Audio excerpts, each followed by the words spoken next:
Now, the meaning of Lazarus and the rich man, if you want to know the meaning of that verse, what Jesus was trying to tell his people, tell you, his congregation that was listening to him, what Jesus was trying to tell us, it's found in Luke 16 and verse 31. Here's the meaning of the parable. Jesus explains it so there'll be no misunderstanding. And he said to him, if they hear not Moses and the prophets, neither would they be persuaded, though one rose from the dead. In other words, this guy was saying, look, if someone came back from the dead and spoke to my family member, spoke to my friends, and if they realized, oh man, this man came back to life and witnessed to me and told me about Jesus and told me about the love of God, if one rose from the dead and did that, then everyone would believe. And Jesus says, not so. Jesus said, no, if they won't hear Moses and the prophets, if they hear not Moses and the prophets. Now get this. Jesus didn't say, if they will not hear me, my words. He didn't say that. What does that tell you about the importance of the Old Testament?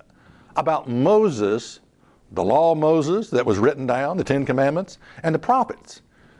You know, this is an amazing verse. And, you know, Jesus comes along and says, look, and he points back to the Old Testament. And he says, if they won't hear that, they're truly lost. They won't hear anything at all. It's not going to do you a bit of good. You can't persuade them, is what he's saying. So what this concept of immediately being ushered in by angels into the presence of God when you die, what people do, they take scriptures out of context, and this is a prime example of it, to establish doctrine.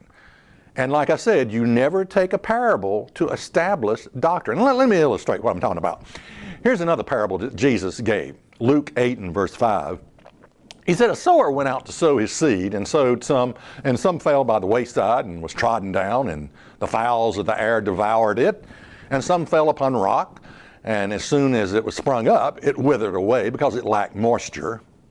You know, anybody knows better than plant seed on a rock, do they not? And some fell among thorns, and the thorns sprang up with it and choked it out. Now, surely every good farmer knows you don't plant seeds among briars or whatever.